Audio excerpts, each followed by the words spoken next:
Hey guys, tonight we journey into the slow, awkward fade-outs of history, the kind of imperial collapses where nobody screams, nobody charges, and no dramatic last stands are carved into stone. You'd expect crumbling palaces, burning cities, or dramatic betrayals, but no.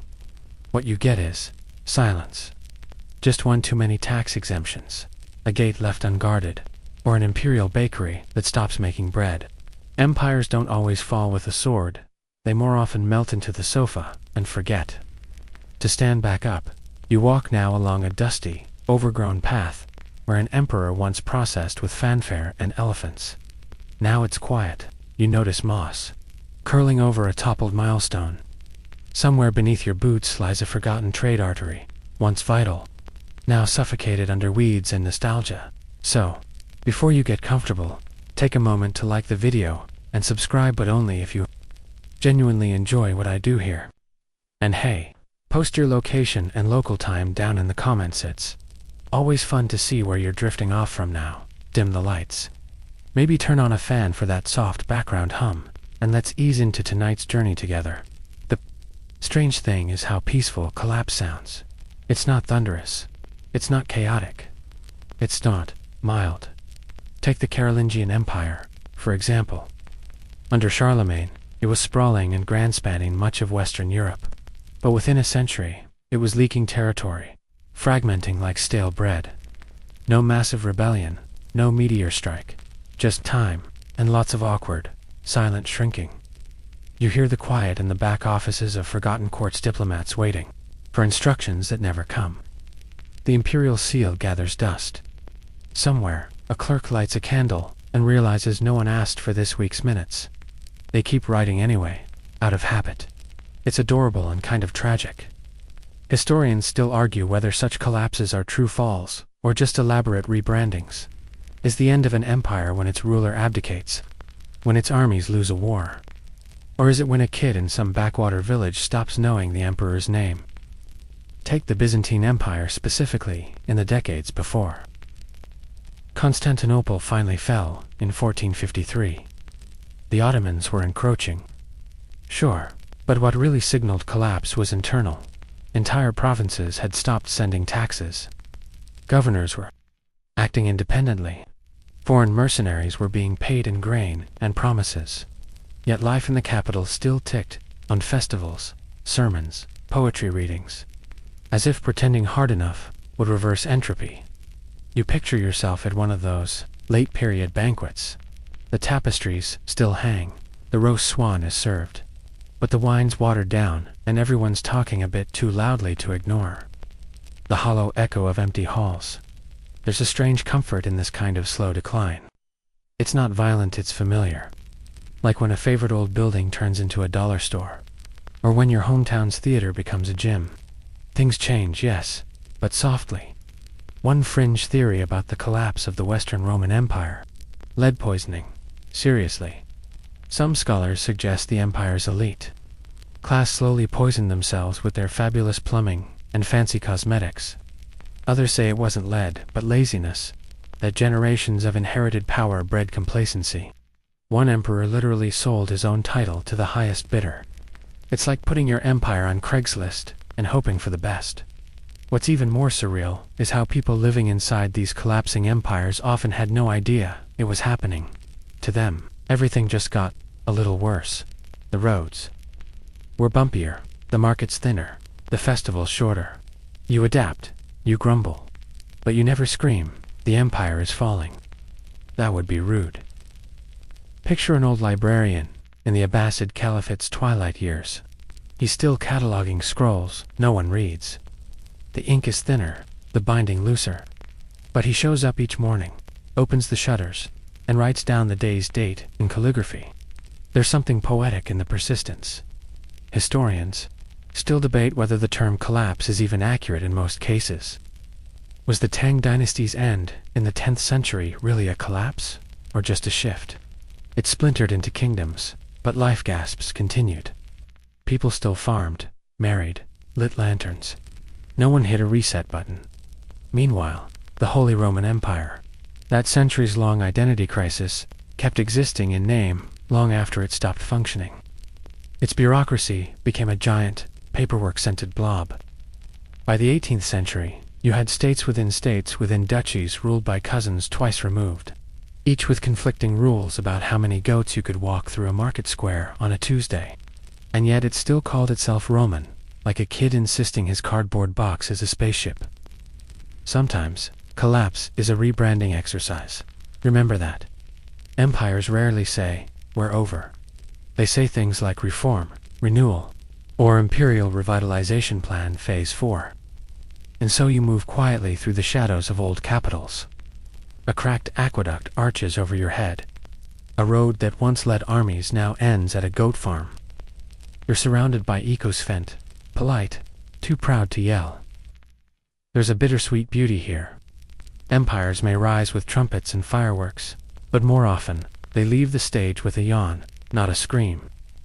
And as you settle deeper into this sleepy journey, remember, collapse isn't always bad. Sometimes, it's just history hitting the snooze button. You stroll into a once bustling market square that now hosts 2 chickens, a mossy bench, and an elderly man selling buttons from a cracked cart.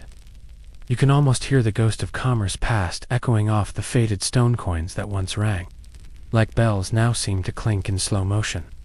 This is what it looks like when money, quite literally, disappears. Economies don't collapse like they do in movies. There's no dramatic plummet into chaos, no sudden shortage of gold, no banker fleeing with a chest of coins. No imperial economies wither like autumn leaves.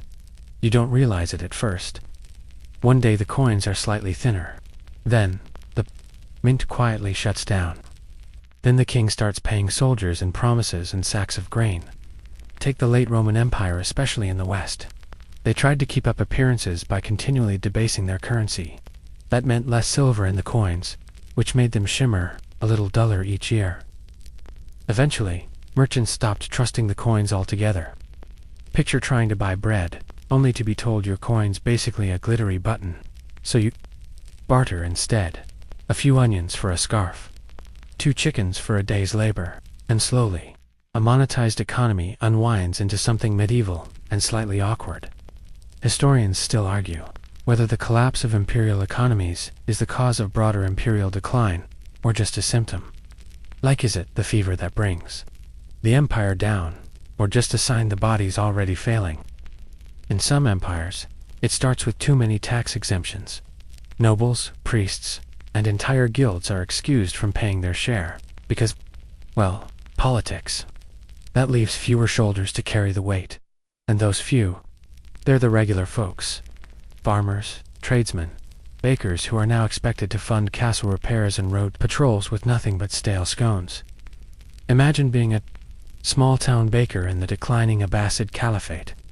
The price of wheat climbs. Your copper coins are worth less every month.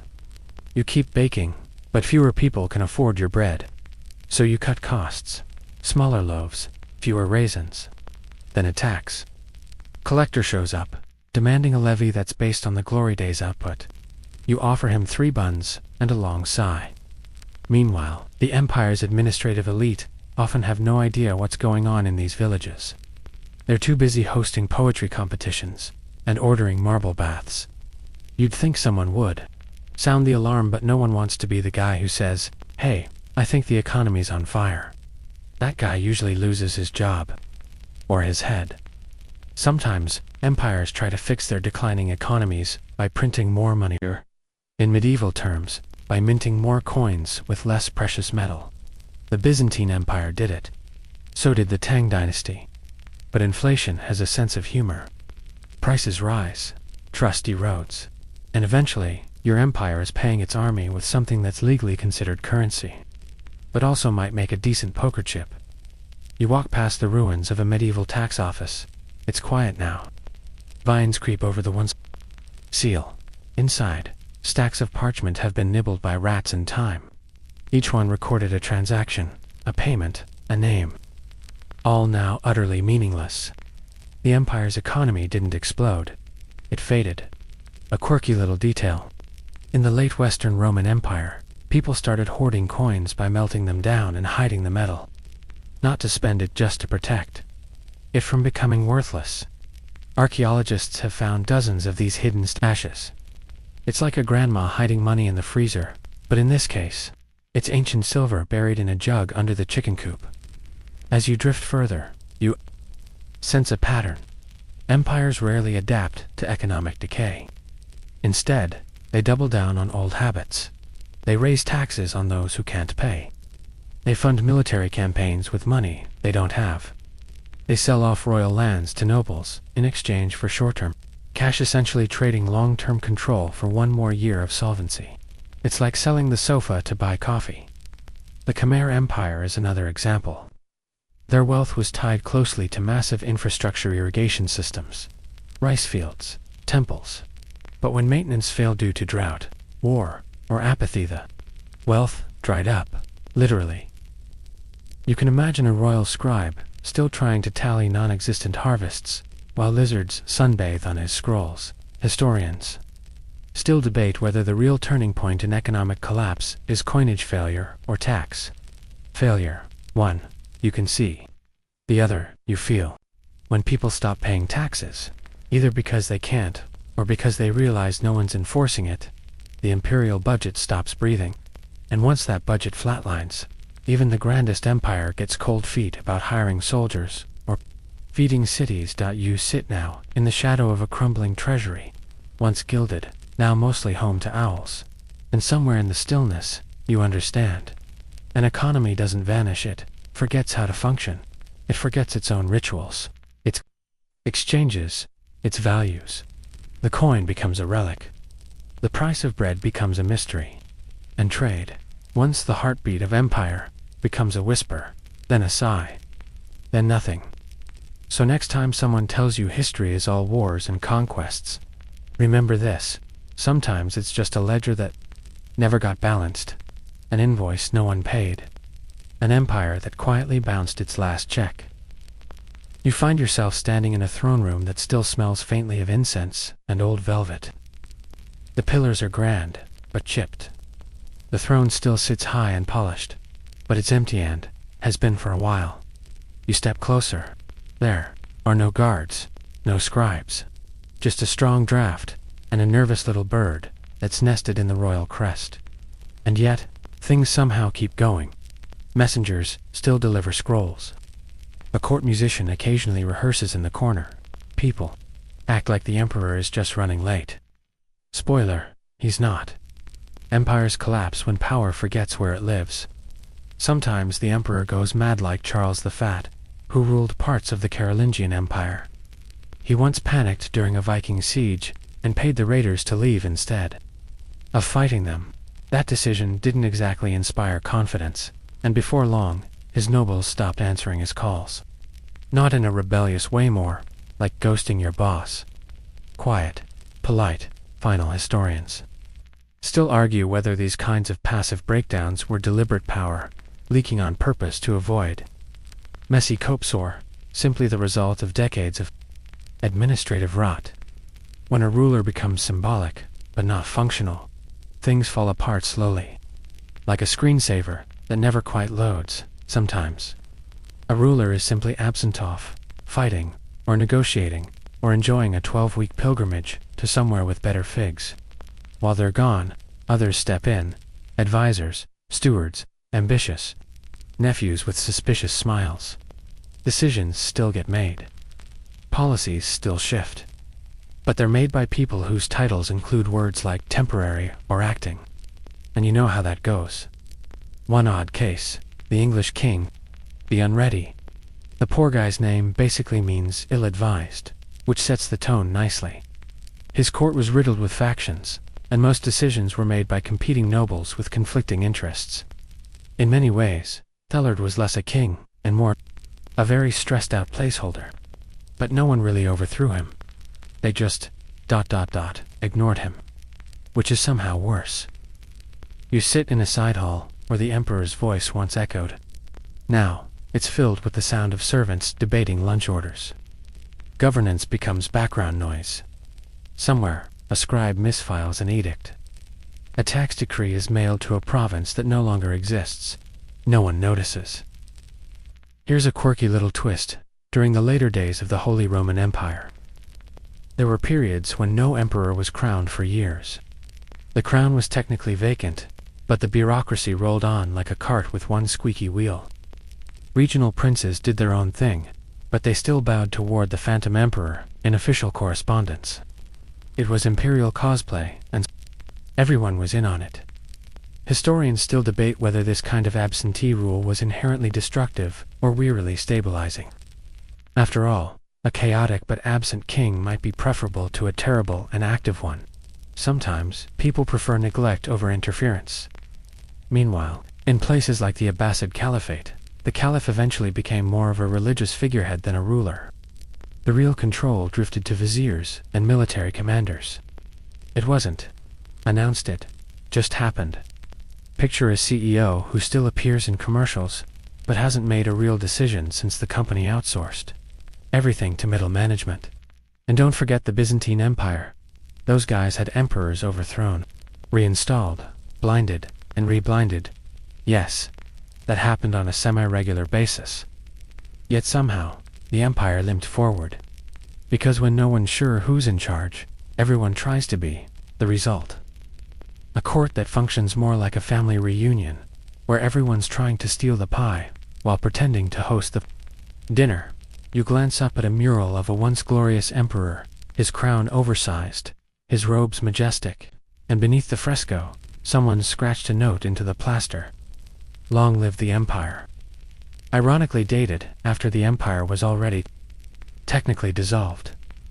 Eventually, local power takes over. You've got dukes, counts, warlords, and merchants making decisions without even checking with the capital. Why bother? The last 3 letters they sent came back marked "Return to Sender," thrown unreachable. There's even a case where, in the dying days of the Western Roman Empire, a general named Ricimer basically ran the empire while propping up puppet emperors. He didn't want the title, just the control. He switched out emperors like light bulbs, useful until they flickered, then replaced. It's kind of like being on a team where the captain always oversleeps, so everyone just plays their positions and hopes no one notices the clipboard's empty. And what about succession? Oh, that's a treat. When the head of the empire is weak or gone, everyone starts picking sides for who should take over, even if the current ruler is technically alive. This leads to a whole buffet of problems: civil wars, assassinations, and one particularly awkward moment in the Mongol Empire, where 4 rival khans claimed to be the real successor at the same time. You lean against a wall, listening to the hush of post-power. The throne may still exist, but it has lost its weight, its gravity. People bow out of habit, not loyalty. They attend ceremonies because they're traditional, not because they matter.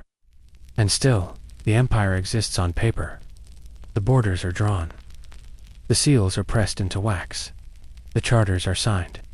But you feel it in your bones, this isn't an empire anymore. It's an empty stage play, running long past its final act.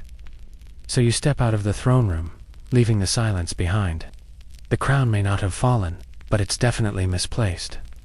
And when the head that once wore it is forgotten, the empire becomes a ghost story, told politely in candlelight, while everyone quietly moves on. You walk now along a road that was once one of the arteries of an empire's stone-paved triumph of engineering, flanked by mile markers and guarded stations. But tonight, it's silent. Weeds push between the cobbles. A tree has grown where a checkpoint once stood. The road no longer sings with caravan bells or marching boots. It just waits. This is how infrastructure vanishes, not with a collapse, but with neglect. Roads, bridges, canals, these were the lifelines of any medieval empire. They moved goods, soldiers, letters, and ideas. But the moment upkeep slips, they begin to die. You can almost hear it, a kind of slow exhale, as if the empire is letting go of its own muscles. Historians still argue whether the loss of roads caused the fall, or was merely the final symptom. Was the Roman Empire doomed the moment its roads fell into disrepair? Or had the decline already taken root in politics and economics, leaving the roads to crumble in sympathy? Let's peek at the Western Roman Empire again. Their famed road system stretched across Europe's stunning feats of engineering. But by the 5th century, Maintenance budgets shrank, stone was stripped to patch city walls, and guards were reassigned. Two more urgent duties. The roads didn't explode, they eroded. A few floods, a few landslides, and suddenly that wine shipment from Gaul just doesn't arrive. Again, and it's not just about trade. The disrepair of roads signaled a deeper truth. The empire no longer had reach, no longer had speed. Messages that once took days now took weeks, if they arrived at all. You can almost picture a messenger on horseback staring at a washed-out bridge and muttering, "Well, guess we're improvising." In the Tang dynasties, late period, the imperial courier network, once a marvel of speed and coordination, faltered. Stations were abandoned. Horses died or were eaten. Letters were either delayed or never sent. The central court became like a monarch screaming into a void, hoping someone, somewhere, might still be listening. A quirky fact from the Inca Empire. Just to keep things interesting, their roads stretching thousands of miles over mountains were managed without the wheel. They used runners to carry messages using knotted cords called quipu. But when the Spanish conquest toppled the administrative elite, those runners had no one to run to. The roads remained, but they went nowhere. You pass a crumbling bridge now, its stone supports partially swallowed by the river below. Ivy climbs its flanks like history reclaiming a debt. Once armies crossed here. Now, it's just frogs and the occasional confused goat. Even the Mongol Empire, known for its incredible speed and mobility, eventually ran into this problem. Their yam system, a network of supply and relay posts, allowed them to deliver messages across continents. But as the empire fragmented, these stations lost funding and oversight. Horses vanished. Attendants fled. The arteries dried up. Historians still debate whether the breakdown of these systems was due to internal strife, or external invasion, or simply administrative exhaustion. Empires, like overworked interns, can only juggle so many spinning plates. Eventually, the plates hit the floor, and nobody has the budget for glue. Picture a sleepy village at the edge of empire. For generations they received tax edicts, festival invitations, even curious royal recipes. But now, nothing. The road hasn't been cleared in months. The postman hasn't come. The villagers shrugged. They build local markets, write their own rules. The empire didn't fall here. It faded. You walk past an old milestone, mostly buried. The inscription is eroded to nonsense. A lizard suns itself on top. That's the new state official now. What's strange is how people adapt. When trade routes fail, merchants find new ones. Smugglers rise. Coastal paths emerge.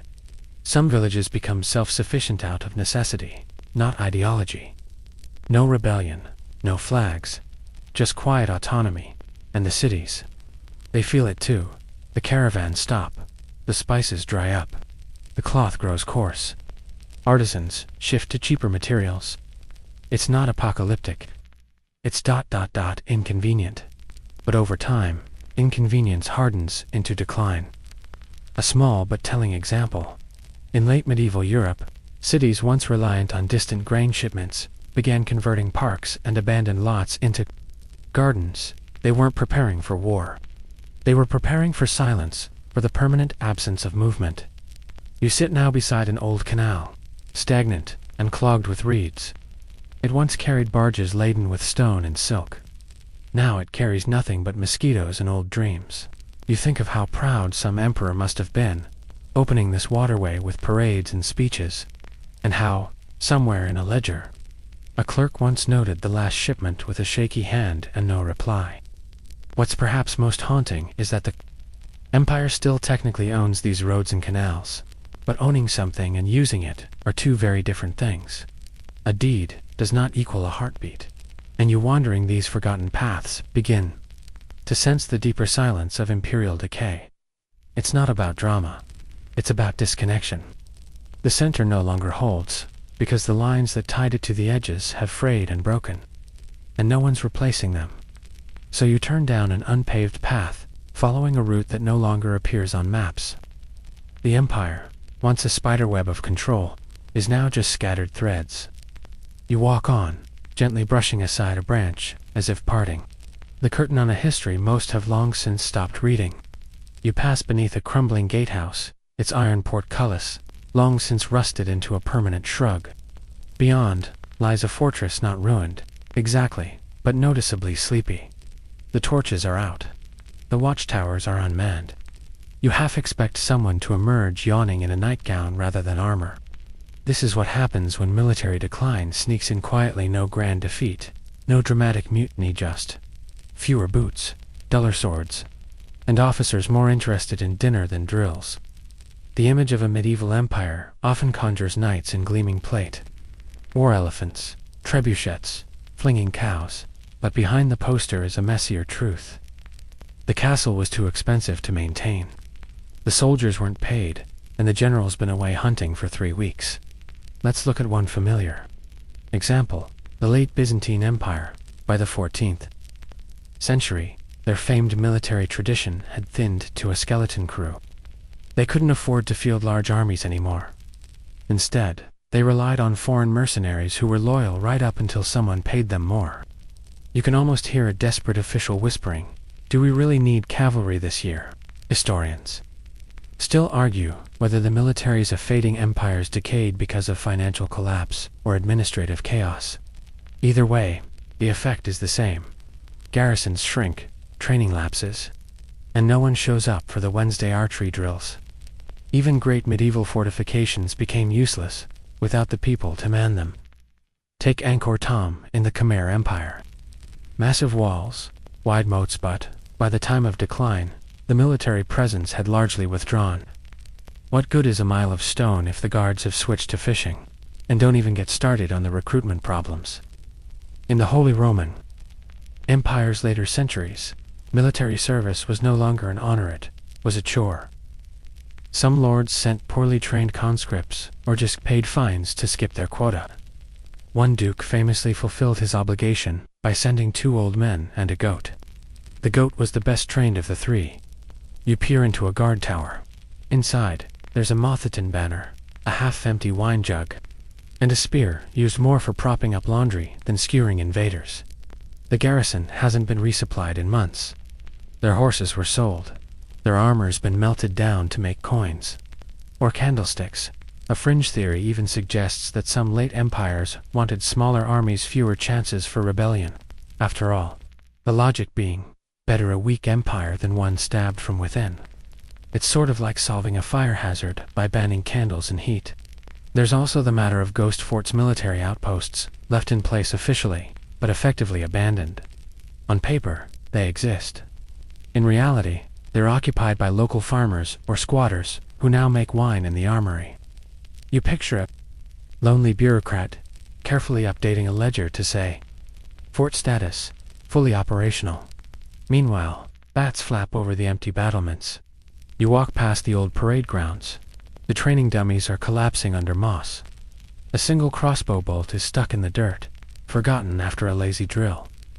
Somewhere nearby, a sergeant dreams of retirement, despite already being the last soldier left. Sometimes, the collapse is self-inflicted. In the Abbasid Caliphate's decline, the military became entangled with politics, so much so that commanders could make or break caliphs. That meant resources flowed not to defense, but to palace intrigue. You'd have a caliph bribing generals not to overthrow him, even as provinces rebelled. Great system. Super stable. Historians still debate whether military privatization was the fatal blow. Mercenaries were common in medieval empires. Swiss pikemen, Norman knights, Turkish horse archers. They were talented, sure, but also expensive, disloyal, and prone to looting their own employers if payday went missing. Even the Mongol successor states suffered this fate. The Golden Horde's decline included petty rivalries among commanders and unpaid soldiers refusing to march. At one point, an entire campaign was cancelled because no one showed up, kind of like a cancelled tour, but with more sabers and betrayal. And here's a little-known gem. In the last years of the Carolingian military system, some units were composed of monks. Yep, imagine Brother Gregory wielding a halberd while quoting psalms. Turns out, holy warriors are better at singing than stabbing. As you cross an empty training yard, The silence feels heavier than cannon fire. This is the real sound of military collapse. The clink of one soldier polishing rust off a sword no one will ever use. It's not just the army either. Strategic thinking erodes. Borders blur. Former enemies become vague rumors. Entire regions slip out of control, but no one wants to be the one to report it. It's easier to pretend nothing changed. Even the castles get weird. Many became more decorative than defensive equipped, with banquet halls, but lacking functioning drawbridges.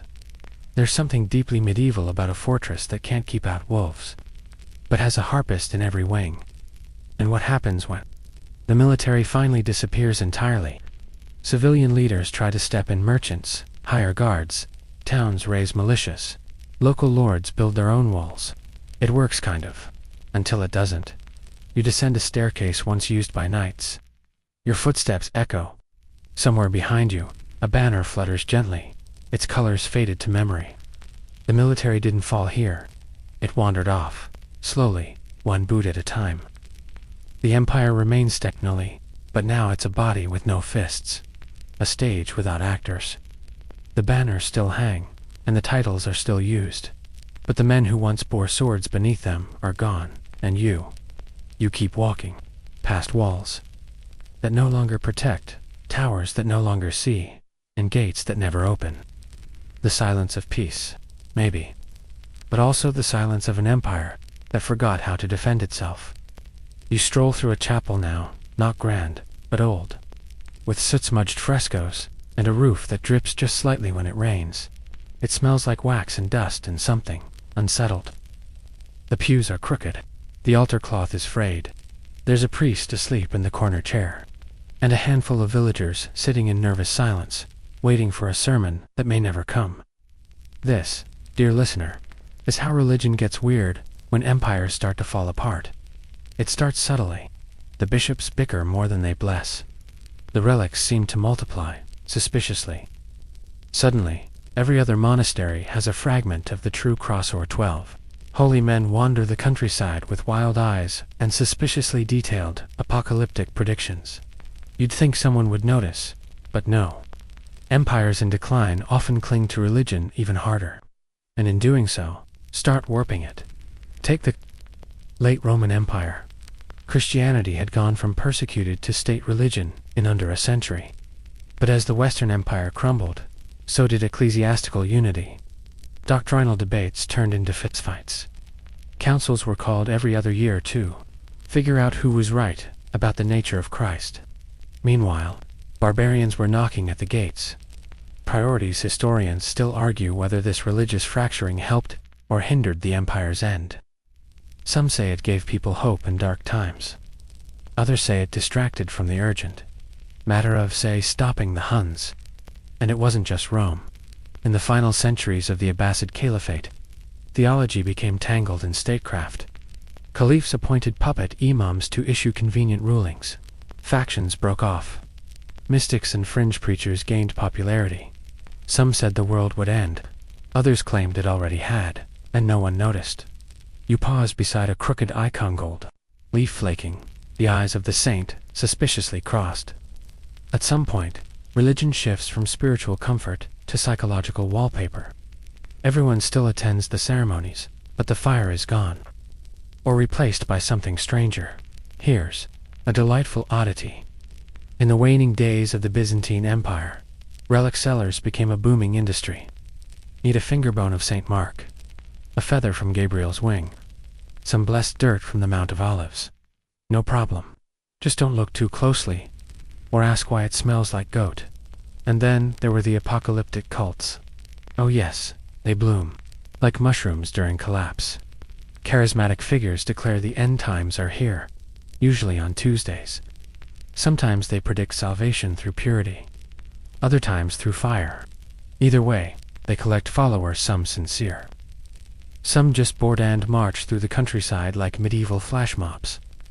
One such group in the late 14th century insisted the Black Death was divine punishment and began whipping themselves. In town squares, the flagellants they were called, blood and hymnals, all in one package. Authorities tried to ban them. Didn't work.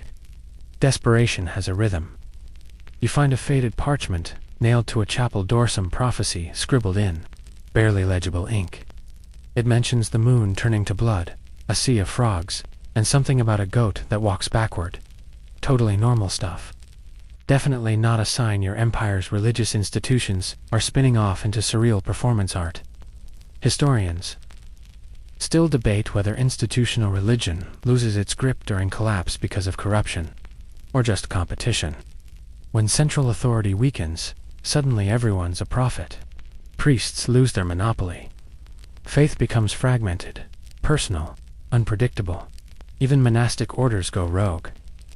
In the late Carolingian period, some monasteries stopped answering to central church authorities altogether. They declared their independence. Some started minting coins. One even declared itself a spiritual principality. Picture monks with a treasury, a militia, and a wine cellar bigger than the chapel. Sometimes religion fills the void left by the retreating empire. Temples become courthouses. Priests become judges. Bishops take on the work of governors. And, for a while, it kind of works. But not without weird side effects, like sermons about grain quotas, or saints who specialize in pothole repair. One fringe theory from the early collapse of the Khmer Empire blames not war or drought, but a shift in temple maintenance.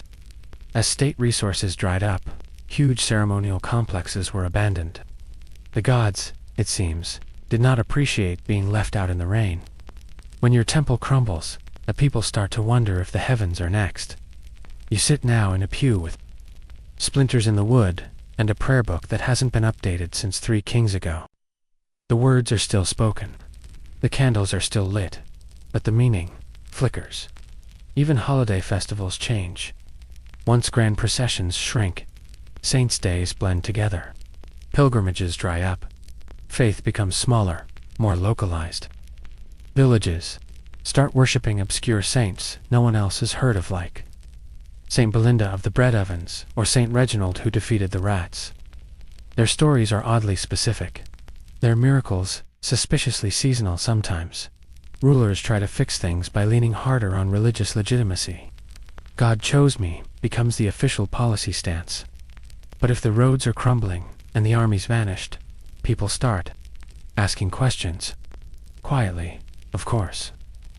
Out of earshot of the Inquisition, you peek into the vestry. There's a stack of unused communion wafers, a dusty robe, and a very old cat asleep on a reliquary. Religion hasn't disappeared, it's just gotten very, very tired. So you leave the chapel, stepping gently over cracked stone etched with forgotten prayers. The bell tower leans like it's listening for something, perhaps divine instruction, perhaps a passing merchant. The empire's temples still stand. Their steeples still reach skyward. But inside, something's shifted. The faith that once united has begun to fracture, to multiply, to whisper strange new ideas into ears already full of static. And as you walk on, you wonder not whether belief persists, but whether it's still being directed anywhere useful. Or if, like so many other parts of this empire, it simply wandered off in search of someone still listening. You wander now into a village pressed flat by time. The houses lean like tired dogs, their thatched roofs patchy and sagging. A woman dumps dishwater into the dirt beside her door. A boy chases a chicken with no real conviction. No one greets you, not because they're unfriendly, but because they're exhausted, and this, right here, is the most quietly terrifying part of imperial collapse. The peasants don't revolt, not yet. You've seen too many films, probably pitchforks, torches, mobs storming palaces. But in reality, what comes first is much quieter. The grinding, weary endurance of those at the bottom. For most, the collapse of empire is not a political shift. It's more hunger, more cold, more silence in the streets. Take the late Roman countryside. As the empire lost tax control and stopped enforcing trade, local lords began claiming land and raising their own private tolls. For peasants, this wasn't a revolution, it was just a reshuffling of who stole their grain. They kept working. They had no other choice. Because revolt takes energy, and empire collapse tends to suck that energy right out of people. Historians still argue whether this passivity was submission or strategy. Was it fear? Or just cold calculation? Lie low, keep the wheat coming. Maybe they'll ignore us. You pass by a communal oven. It's cold, no firewood. The last batch of bread was yesterday, and they're stretching it thin. There's no rebellion here. It's a tight jaw, a slow chew, a long stare out the window. Even during the Black Death, when millions were dying and social structures warped like soggy bread, most peasants didn't riot. Instead, they quietly buried their dead, redug their fields, and waited. There were uprisings later, yes, but not at the point of collapse. At first, survival matters more than resistance. Here's a quirky tale.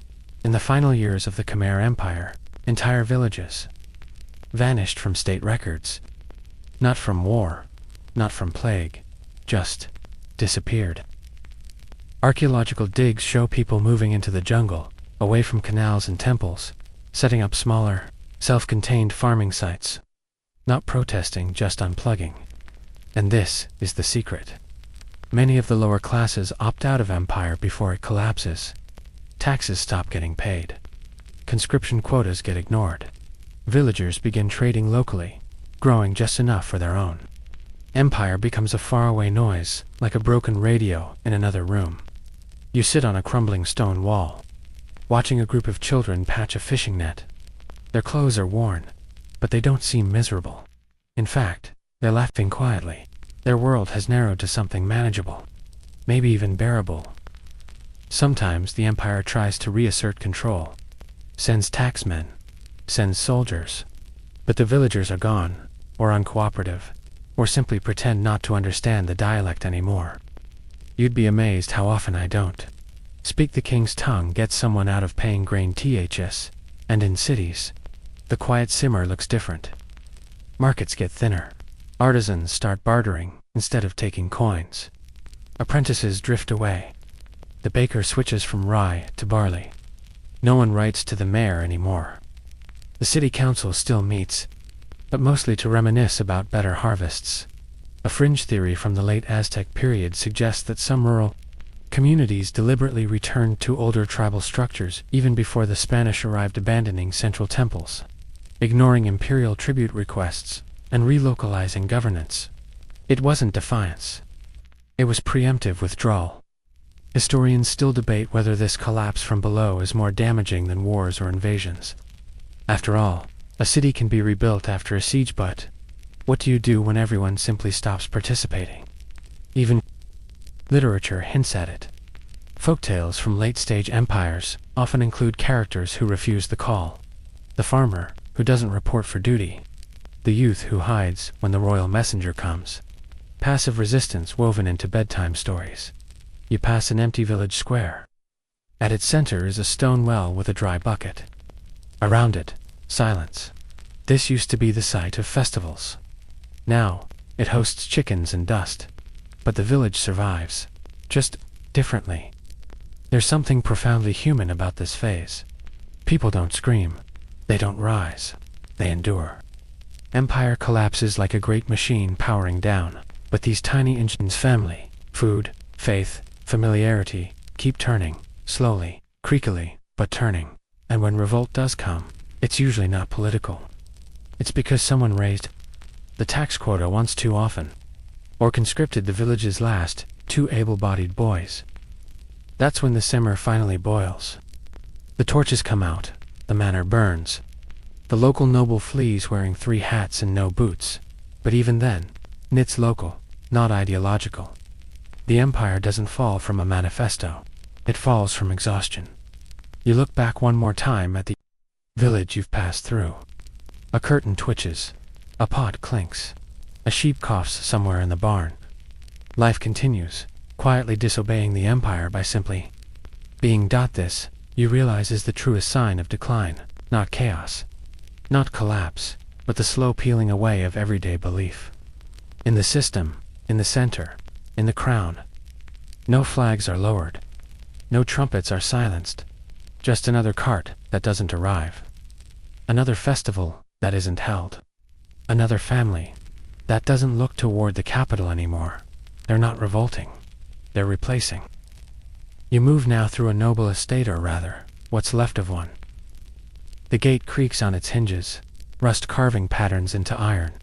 The orchard has gone wild, and a goat is munching on what might once have been decorative hedges. You have. Expect a knight to appear from the mist, but instead, a scullery maid limps across the courtyard, carrying a dented pot and humming something vaguely resentful. This is the world of elites in decline. Less falling from grace, more sliding slowly down the marble stairs, while insisting everything is perfectly fine.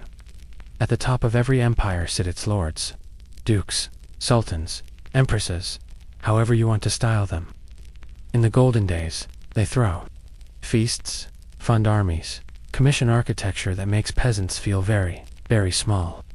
But as collapse creeps in, they adapt in strange, deeply theatrical ways. Often, the facade remains right up until the roof caves in. Take the late Merovingian kings of early medieval France. These royals eventually became so politically irrelevant that they were nicknamed roi fainéants, literally, do-nothing kings. They still lived in palaces, still wore crowns, still signed decrees. But the real power, that had shifted to their mayors, of the palace functionally prime ministers, who increasingly ran the show. The kings became human rubber stamps in robes. Historians still argue whether these figurehead elites prolonged empire by maintaining stability, or accelerated collapse by clinging to ceremonial roles, while ignoring structural rot. It's the royal version of fiddling while Rome burns, though. Often it was less fiddling, and more commissioning another tapestry. You pass beneath a faded coat of arms, its heraldry worn to near abstract squiggles. At one point, this family commanded hundreds of acres and 10,000 peasants. Now, they rent out the stables for wedding banquets and quietly sell heirlooms to traveling merchants. Here's a fun fringe fact. In some late medieval Italian city-states, fallen nobles tried to maintain their dignity by becoming professional paraders. They'd show up to public events, paid just to look. Noble silk robes, bored expressions, exaggerated disdain for the smell of garlic. Performative prestige, rented by the hour. It's not always theatrical, though. Some elites panic. They wall themselves in literally. They raise taxes on their remaining tenants. They expand their personal militias. The castle becomes a prison. As much as a fortress, you can almost hear the clink of chainmail echoing in hallways once meant for dances. You peek into a dining hall-long table, half covered with dust. The candles are gone. The silverware has been replaced with mismatched wood, but at the head, a noblewoman in a threadbare gown sits tall, sipping weak wine with practiced dignity, as if the empire's still thriving just outside her walls. In the Abbasid twilight years, some noble families became entirely nocturnal, venturing out only at night to avoid taxes, riots, and shame. Servants would be dispatched in the daytime. Even marriages were arranged in secret. The elite turned invisible, not from fear, but from embarrassment. Historians still debate whether the noble class fails to notice decline, or simply refuses to acknowledge it. Is it denial, or a deep, stubborn loyalty to a system they believe can still be salvaged? The Tang dynasty saw this pattern too. Powerful families kept building elaborate tombs and temples for themselves, even as the countryside fractured. They were investing in the afterlife, while the present crumbled. If that's not optimism, it's at least very on brand for nobility. You spot a tailor's ledger tossed beside a broken window. Inside, orders for silks, perfumes, and falconry gloves. All dated long after the empire's grain stores had run dry. Because even in crisis, appearances must be maintained. The court may have no food, but heaven forbid it lack feathers. There's something tragic and a little funny about this devotion to form over function. In Byzantium's final days, the imperial court still held elaborate ceremonies with dozens of officials in gold-threaded robes. Even as Ottoman armies surrounded the city, there's a record of a court official arguing about curtain colors, while cannonballs were literally being rolled into position outside the walls. Even language gets fancier as collapse nears. Titles multiply. Roles become more ceremonial. You meet someone called Master of the Imperial Bedchamber's Eastward Curtain. and wonder what they actually do. Hint: usually nothing. Meanwhile, a power vacuum opens, and other groups' military commanders, merchant families, foreign diplomats, begin stepping into it. The noble elite becomes an island, increasingly surrounded by actors who no longer pretend to listen. But don't feel too bad for them. Many elites jump ship when they sense the decline is irreversible. They marry into rising powers, liquidate estates, or flee to regions where the collapse hasn't yet spread. A few even reinvent themselves. Governors turn generals, generals turn to merchant kings. Adaptability has always been more valuable than bloodlines. You step into a once glorious ballroom. The frescoes are faded. The floor creaks, but someone's placed fresh flowers in a chipped vase at the center. The illusion of grandeur still flickers here, like candlelight on a frayed velvet curtain. This is the paradox of elite decay. The pageantry persists even as the structure erodes. The crowns still glint. The speeches are still given. But increasingly, no one is watching. Or worse, they're watching for entertainment, like theater critics at a very slow tragedy. You pass out through the side gate, where once carriages would have queued for court. Now it's just hoofprints, faded and rain-washed, disappearing into mud. The empire's upper crust has cracked but pretends not to notice. And as you glance back at the moss-covered stone, you realize, sometimes collapse doesn't start from the top. It starts when the top stops moving. When the people in power become decorations, elegant, impressive, irrelevant. You find yourself weaving through what once was a market square. The layout is still there. The rows of stalls, the old signs creaking in the wind, the faint outlines where wagons used to park. But the buzz is gone. Instead of merchants shouting over one another, you hear only the wind rustling through half-empty baskets and the distant bark of a dog with nothing to guard. And now, dear listener, we arrive at another quiet killer of empires. Economic collapse, not with a bang, but with a barter. Markets don't crash dramatically in the medieval world like they do on Wall Street. There are no brokers weeping into goblets of mead. Instead, prices drift up. Coin weights shift. Scarcity becomes normal. And one day, someone tries to buy a sheep with a button, and no one even blinks. You brush past a vendor who's packing up pickled turnips and sighing into the silence. A sign reads, "We'll trade for cloth or shoes."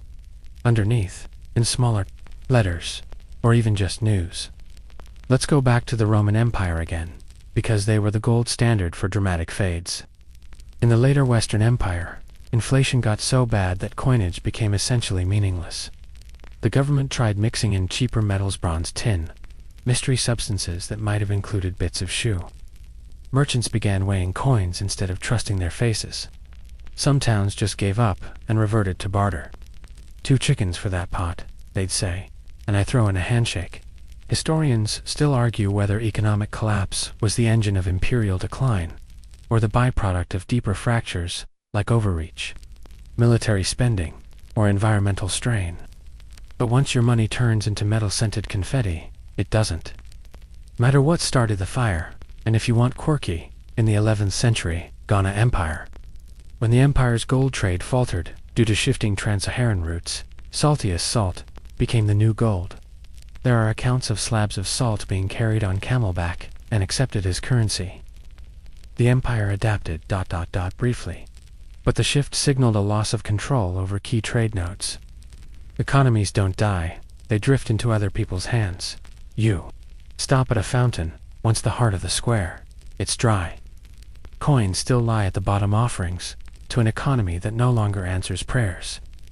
A child reaches in, grabs a few, and pockets them, probably worth more as shiny toys than tender.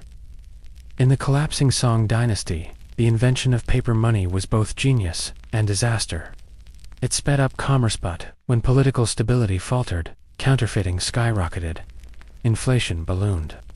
The central bank, such as it was, started issuing notes backed by vibes.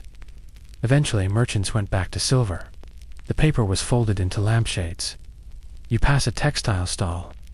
The merchant folds a bolt of rough linen, muttering about taxes and brigands and how there's no good dye in town anymore. He offers to trade you a tunic for a good horse. You don't have a horse. You don't even have a good argument. Currency fails in stages. First, people hoard it, especially the good stuff. Silver coins disappear from circulation.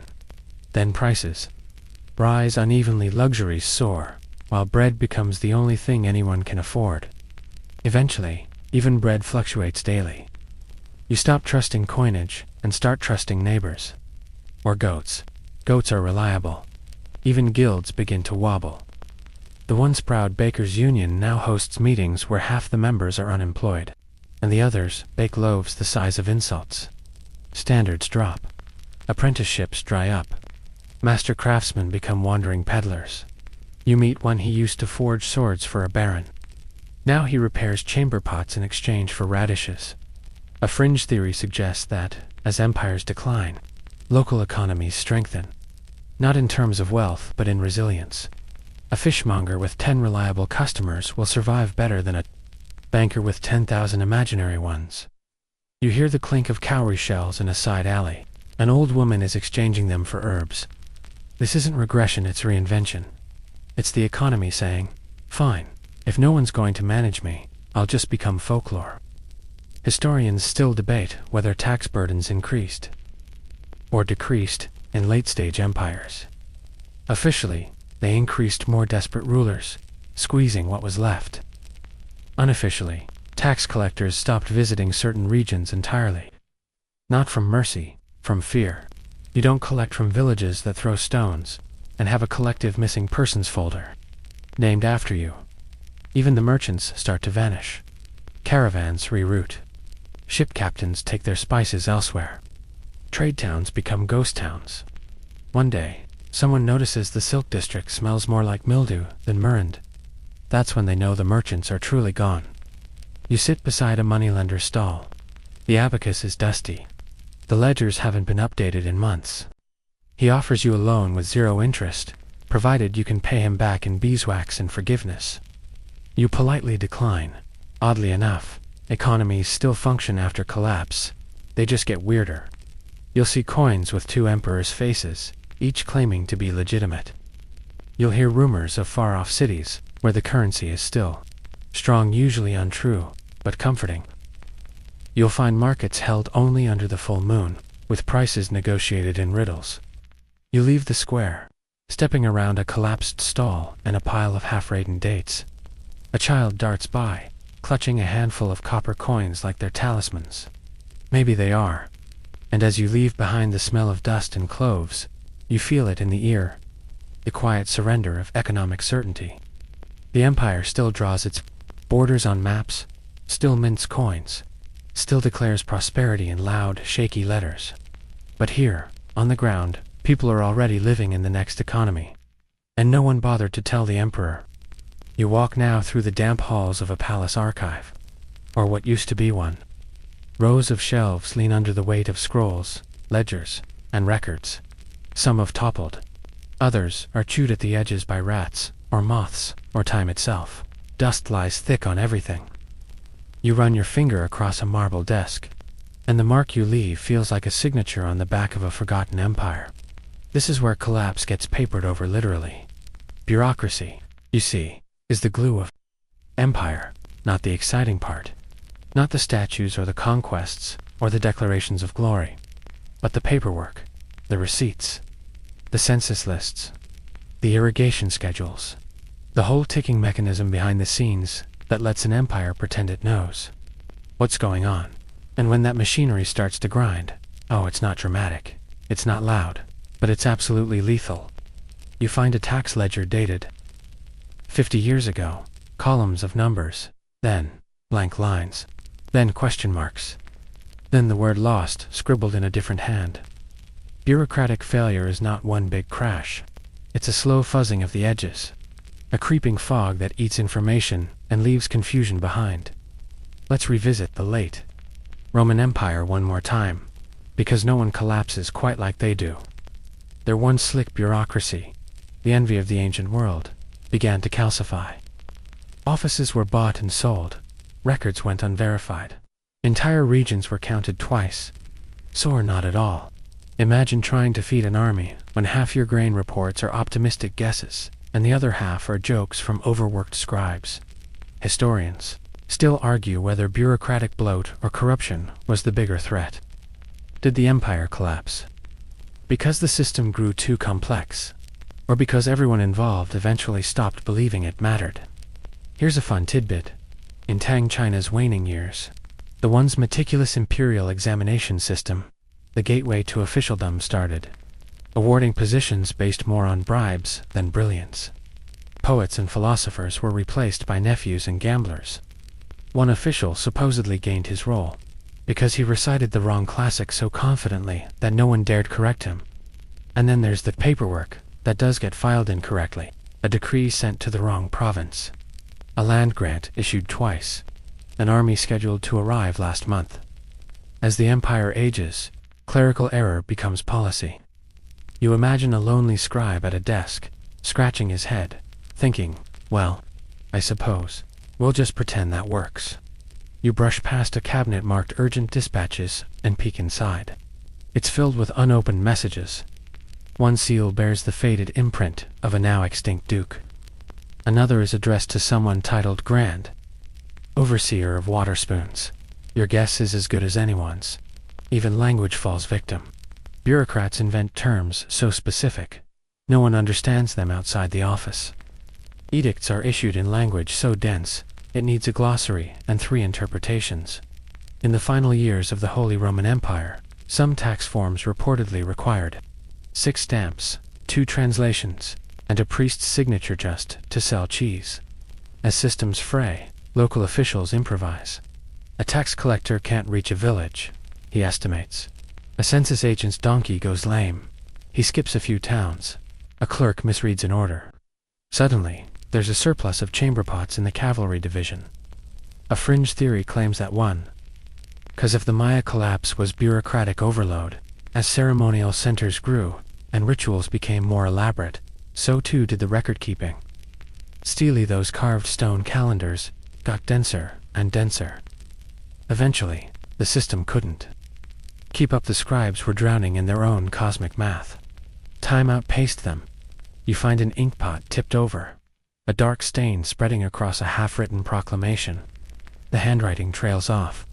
Maybe the scribe left. Maybe he was drafted.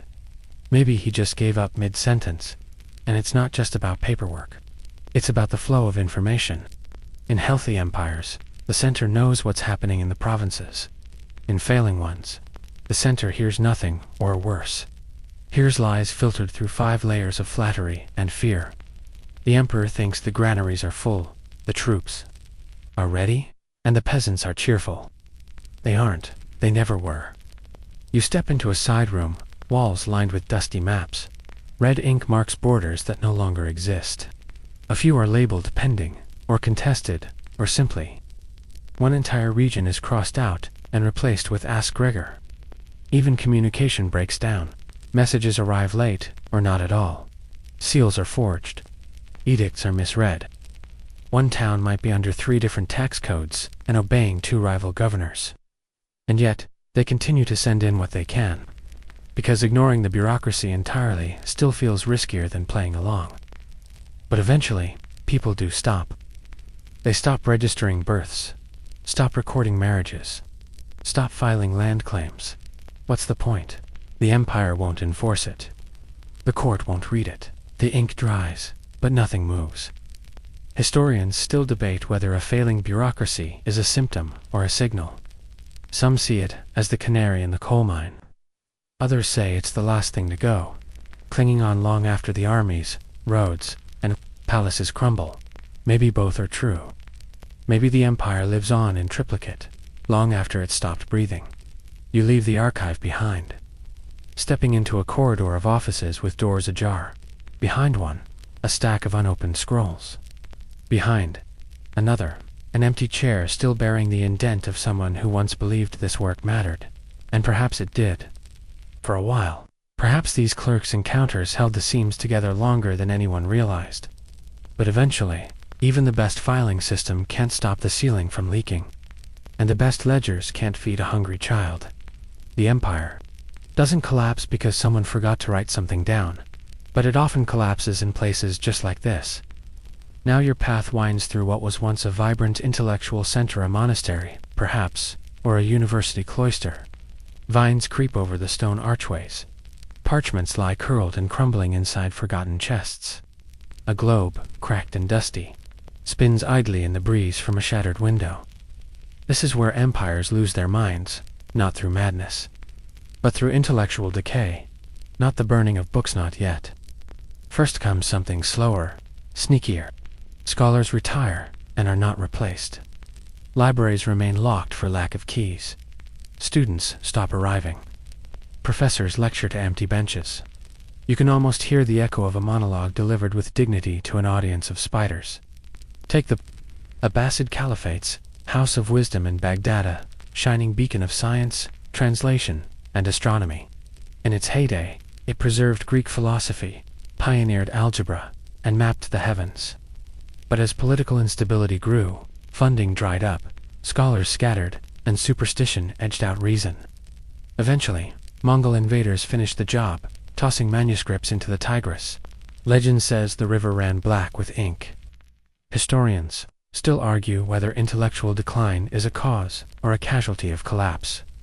Does the loss of knowledge weaken an empire? Or does an empire's weakening lead to knowledge being abandoned, devalued, or replaced with fluff? You peer into a room where scrolls are piled in haphazard stacks. Titles fade on the movement of stars, on the behavior of bees, on the proper taxation of pickled goods. Important, all of them once. Now they're just kindling with fancy handwriting. Even Europe, post-Rome, saw a massive contraction of intellectual life. The early medieval period wasn't so much dark as dim. Literacy dropped. Scientific observation waned. Debates about the angle of planetary orbits were replaced by arguments over how many angels could dance on a pinhead. Spoiler, still no consensus. And yet, not all learning dies. Sometimes, it mutates. In the later Khmer Empire, as temple inscriptions ceased detailing military victories, they began instead to focus on astrology, omens, and ritual. Not useless, exactly, but not the kind of thinking that keeps aqueducts flowing and roads repaired. You pass a sundial. The shadow lies across an inscription so weathered it could be mistaken for bird droppings. Time keeps moving, even if no one's keeping track of it anymore. Even universities, those rare medieval institutions of higher learning, weren't immune. In the final years of the Western Roman Empire, elite schooling continued, but focused more on rhetoric and display than practical governance. The empire needed engineers. It got orators who could recite Virgil backward while ignoring the water shortage. Here's a quirky tale. In a collapsing corner of the Carolingian world, one monastery scribe continued producing texts by copying. Himself literally, he recopied a treatise he had written, then recopied the copy. After 5 generations, the original ideas had warped into poetic nonsense about the behavior of mythical birds. Critics described it as confusing, but very well illuminated. As patronage dries up, scholarship drifts into superstition. Science loses its funding. Philosophy loses its teeth. You meet a man who once studied anatomy. Now he sells love potions. Another who studied stars. Now he claims to speak with them. Historians still debate whether intellectual centralization, learning tied to court favors, what dooms knowledge in collapse. When a king supports science, it flourishes. But when his successor prefers astrology, suddenly, everyone's drawing moons instead of maps. Sometimes knowledge survives in unlikely places. In the final days of Byzantium, as libraries were plundered, a few scholars fled west, bringing precious manuscripts to Italy just in time to kick off the Renaissance. Collapse in one empire can be rebirth in another. It's like lending your library to a neighbor just before your house floods. You find a chalkboard well, a slate. Scratched into it is half of an arithmetic lesson. The numbers don't quite add up. Either the teacher gave up, or the student did. Even languages begin to fray. Once literate provinces forget how to write. Scripts devolve into shorthand. Dialects split, and words for abstract thought, justice, philosophy, ethics become harder to translate. A collapsing empire sometimes forgets how to describe itself. And when the storytellers go, oh, it gets eerie. Chroniclers stop chronicling. Records taper off. You find a journal with the last entry. They say the road south is closed again. I'll try tomorrow. Then nothing. Some fringe historians suggest intellectual decay is nature's reset button. When societies get too complex, too clever, they collapse under their own ideas. Simpler minds rebuild simpler systems. It's comforting. A little bleak, but comforting. You peek into a side room where someone once gave lectures. The chairs are covered in dust. The lectern is missing its top. A spider spins a web between the rafters. Maybe it understands more than we think. But learning doesn't vanish. It goes underground. Tucked into folk songs. Hidden in crafts. Preserved by monks who copy old texts, even if they don't fully understand them. Knowledge flickers, but it doesn't die. It waits, patiently. You step outside and see the stars overhead. Once they were charted precisely. Now they're mostly admired. But somewhere, someone still remembers which ones rise first in spring. Empires may forget how to read, but the night sky still writes. You step now into a military outpost to squat. Stone building on a lonely ridge, surrounded by weeds where once there were barracks. A faded flag snaps in the wind above the gate. Inside, a few rusty spears lean in a corner like old brooms. No one is drilling. No one is shouting orders. The only sound is the creak of a door that hasn't been shut in months. Welcome to the part of the story where armies melt. When an empire collapses, its military doesn't always go down in flames. Often, it just ... evaporates. Slowly, quietly. Soldiers desert. Officers disappear. The fort's pig gets eaten and never replaced. By the time the next war rolls around, no one's sure who's still enlisted. You pass through a courtyard where weeds grow between cobblestones. A training dummy leans sideways, its straw guts spilling. Someone's helmet rests upside down on a post, filled with rainwater and a frog. A metaphor, probably. In its heyday, this empire fielded professional. Troops armored, drilled, funded. But now the pay's late. The boots fall apart. The commanders argue about rations. You meet one man who claims to be a centurion, but can't remember who he reports to. Someone important, he says, chewing on a potato.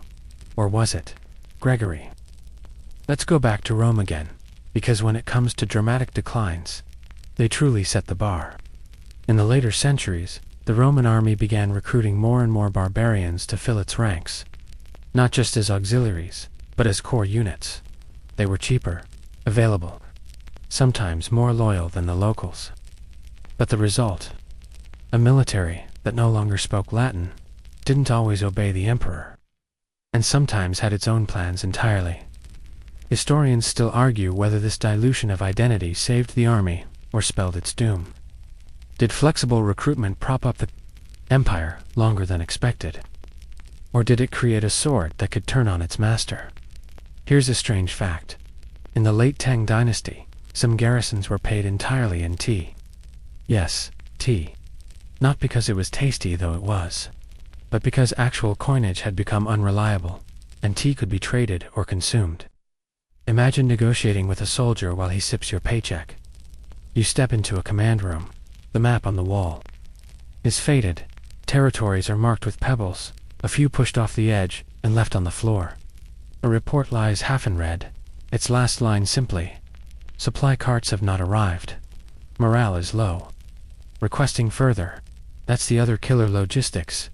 Armies run on supply lines. When those break, the swords might stay sharp, but the soldiers don't. In the Western Jin collapse, entire battalions wandered into enemy territory not to fight, but to find food. They were technically invading, but practically foraging. Even the structure of military service changes. In stable empires, you get contracts, pensions, training cycles. But in collapse, you get volunteers who haven't seen coin in 6 months, or private militias paid by noble families, or vigilantes guarding their own villages, because the empire's protection is now mostly theoretical. You find a spear that's been snapped, and mended with rope.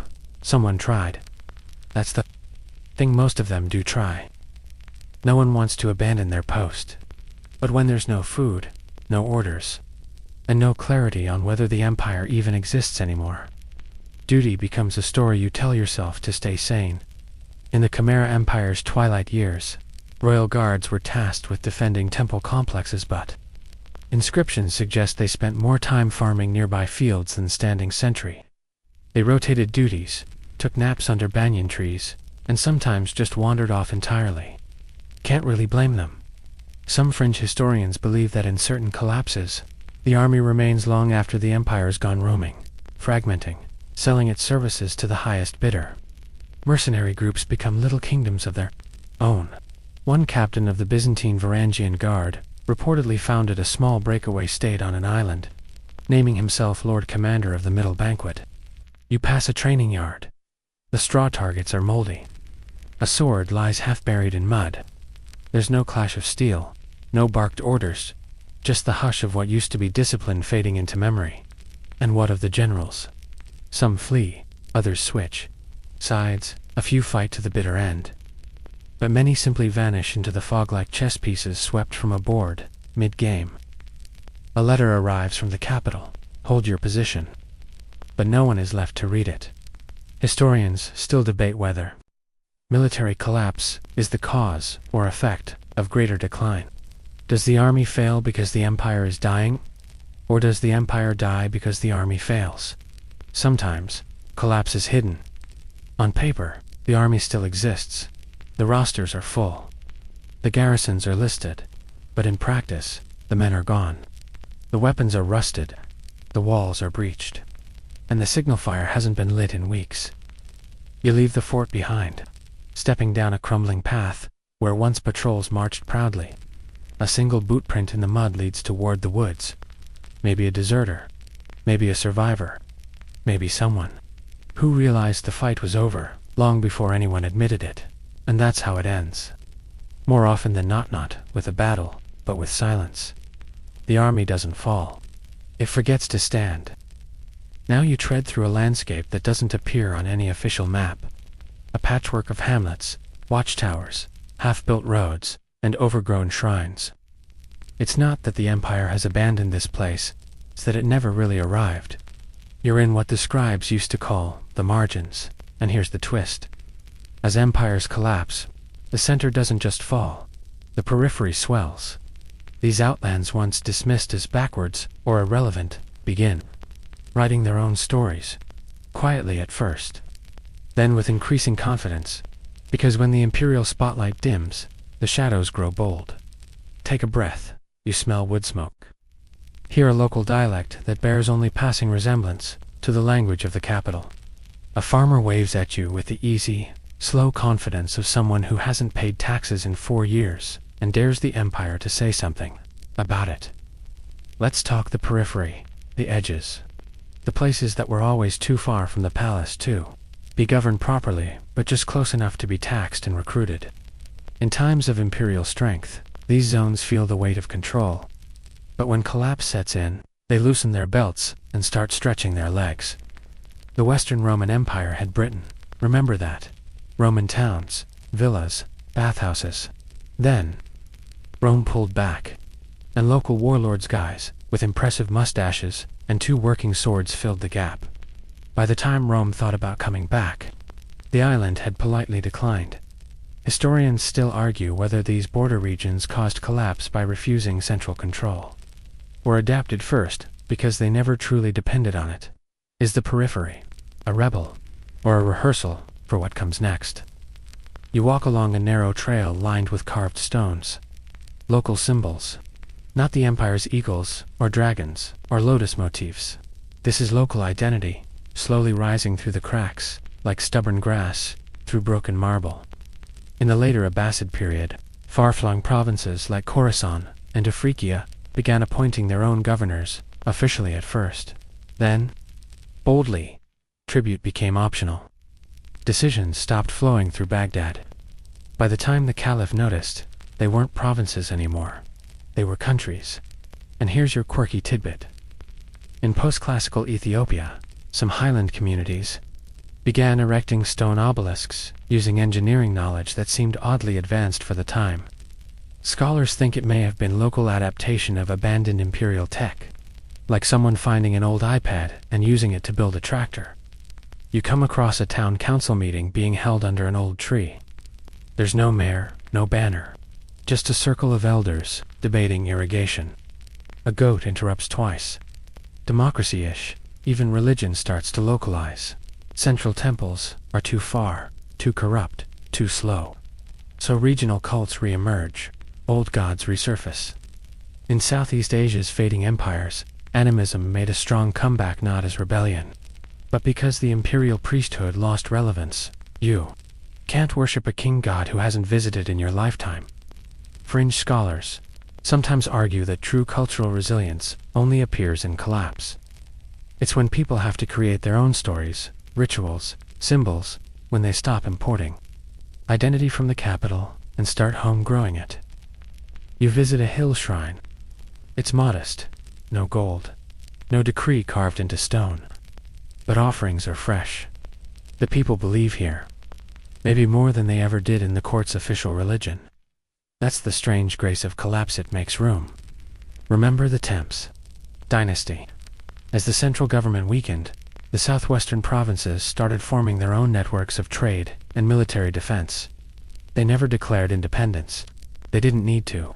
They were already governing themselves. Historians still debate whether the periphery is a safety valve or a warning sign.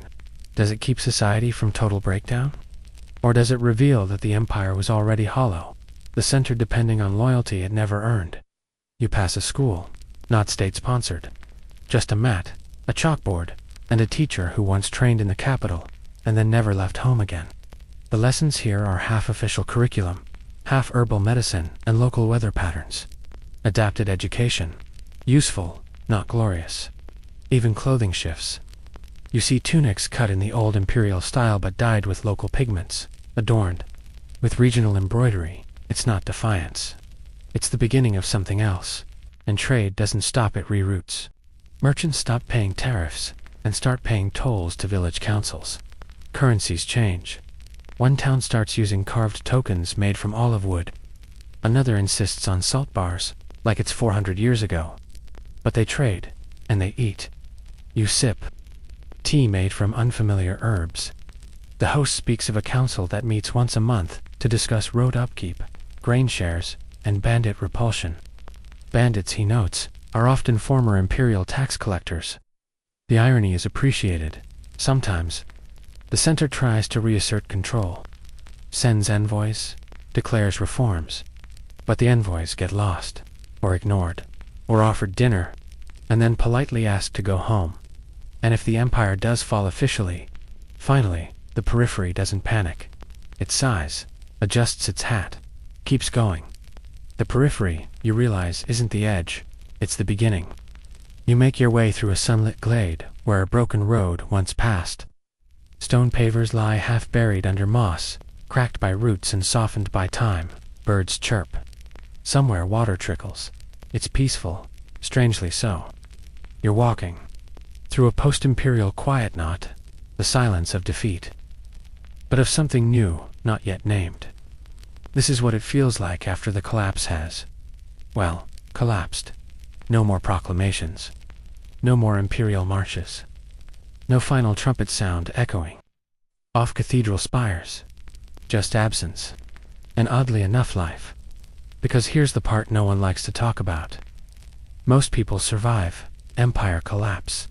The bread still bakes. The sun still rises. And humans, being frustratingly adaptable, just keep on going.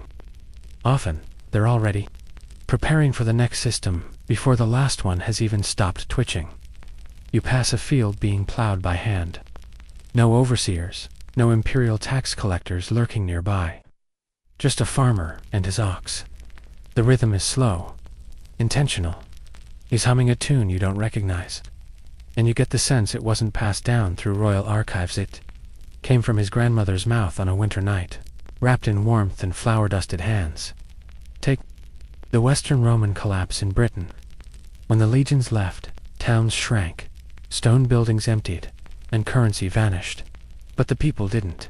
They adapted. They buried the old coins, built new timber halls, and forged new alliances. Was it a decline? Sure. But also a reboot. Historians still argue whether collapse is a tragedy or a transition. Is it the end of civilization or just the empire-shaped version of it? Some even say we need collapse now and then, like a wildfire clearing old brush so the forest can breathe again. You pass a hollowed-out guard tower. A pair of children are playing nearby, using the base as a hideout. It's become part of their game, not their history. The empire is just a rock now. A fort-turned fortress of make-believe. And here's your quirky fringe tidbit. In some parts of post-Maya Central America, villages continued to hold mock coronations for centuries after the royal courts vanished. They weren't political, they were ceremonial, playful, even a bit wistful. Collapse doesn't erase memory. It reweaves it. You stop by a stream where a woman kneels, washing cloth in the cold rush of water. She greets you with a nod, points upstream, and tells you where the path picks up again. There's no toll, no checkpoint. Just human hospitality. Trade continues, though it looks different now. Fewer caravans, more hand-delivered goods. Barter isn't a step backward. It's just a system with fewer middlemen and more eye contact. Governance. Still here, but local. Messy. A cluster of elders. A respected widow. The baker with the loudest voice. Whatever works. No one sends scrolls stamped with golden eagles anymore. Now, decisions get made under trees, beside fires, over bread, and belief? Oh, belief doesn't go anywhere. Temples might crumble, but faith takes root in kitchens, riversides, and whispered prayers at bedtime. Saints are replaced with spirits, or vice versa. It all blends on in Southeast Asia. When some empires faded, local deities began absorbing imperial traits. A rice goddess gained a crown. A forest spirit suddenly granted legal judgment. The divine adapted faster than the bureaucracy ever could. You pass a faded mural half, an emperor's face, flaking. Below it, someone has drawn a sheep. Crudely, joyfully. You don't know whether it's mockery or art. Possibly both. Post-collapse humor tends to blur those lines. You meet a man who used to be a clerk. Now he makes soap. He still writes those stories, mainly, not about kings. About pigs that solve riddles, and girls who swim upstream to find lost cities. His empire ended. His imagination didn't. Historians still debate whether people under collapsing empires know that collapse is happening. Some think they do. Others argue it only becomes clear in hindsight. But maybe, like frogs in warming water, they just adjust. Until it's a pond, not a pot. You come upon a bridge, or the bones of one. Half collapsed, half standing. Someone's reinforced the middle with wood and rope. It works. It wobbles, but it works. That's the post-collapse mood, in one image. Shaky, scrappy, stubbornly functional. Even time shifts. Years stop being counted from a king's reign and start being remembered by local events. That was the spring after the long frost, someone says, right before the black dog wandered into town. Oral calendars. And yet, through it all, you never meet despair. Tiredness, sure. Confusion, of course, but also resilience and humor. You sit beside a man carving new roof beams.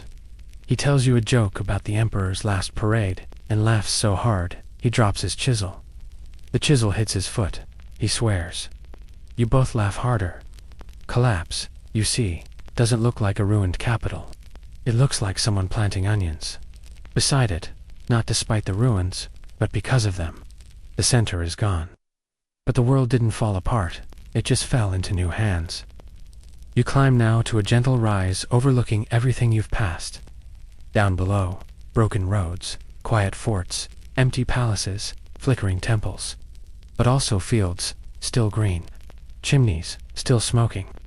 Children still laughing somewhere off in the trees. This is the final view from a crumbling empire.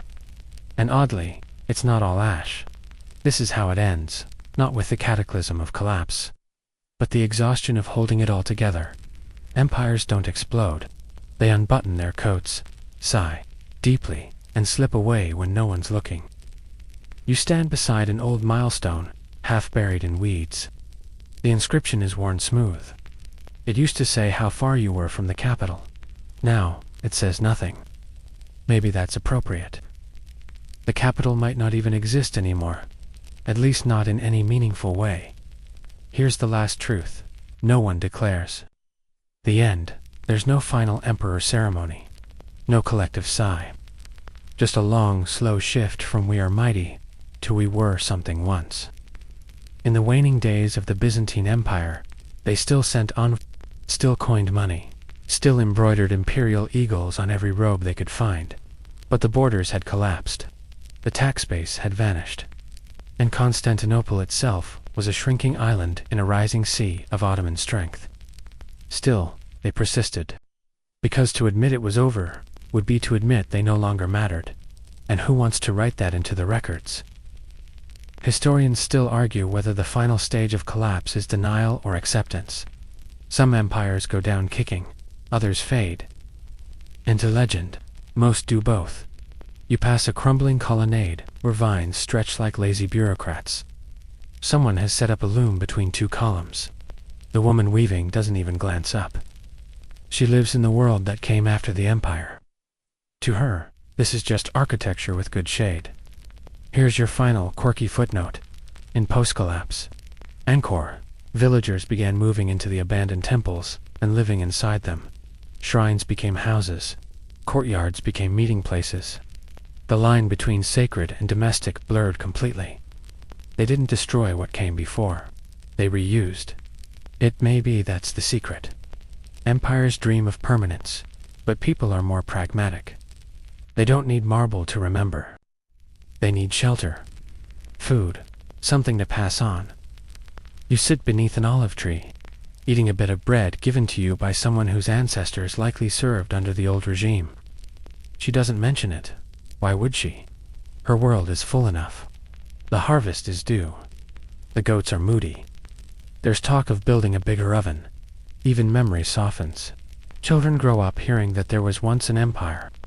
It had roads, soldiers, songs, but no one remembers the emperor's name. Just that he wore shiny shoes and liked figs. You wander past a schoolroom carved into a hillside. The teacher recites an old story, half legend, half truth. The empire is a character now, not a government. A bedtime story. A setting for jokes and warnings. Don't eat too much, or you'll turn into the emperor. Classic. The air is still. The last edicts have faded. The last maps are folded and reused to line baskets. No more taxes, no more conscription, no more orders from the center. But also no more pretending. The people who remain aren't waiting for the empire to come back. They're making something new, smaller, slower, but maybe wiser, or at least quieter. You step into the last courtyard. No guards, no thrones. Just an old fountain filled with rainwater and frog spawn. You touch the edge. The stone is warm. The silence is soft. And so ends the journey. Not with collapse, but with continuity. The empire is gone, and yet life continues. So now, you rest at the edge of everything that once was. You've walked the halls of silent palaces, traced the fading ink of forgotten ledgers, watched armies dissolve, and seen libraries crumble, not from fire, but from simple neglect. You've listened to the slow exhale of greatness as it slipped into sleep, and here, as night settles in, there's nothing left to conquer. Just this gentle stillness. Let your breath slow now. Let your thoughts drift like dust on those abandoned roads. The weight of the empire is no longer yours to carry. Its banners are folded, its taxes uncollected, its ambitions gone quiet. But in the hush, there's something tender, reassuring. You're surrounded by resilience woven into the fields, whispered in lullabies, stirred into pots of stew over simple fires. What remains isn't rubble, it's roots. Collapse, in the end, is not a fall. It's a return, so close your eyes. The empire has slept. Now it's your turn. Let the walls fade. Let the names fade. Let the noise of history wash away like ink. In the rain, you've seen how things end, and in that, you've seen how life begins again. Good night, traveler. The journey is done. Sleep well.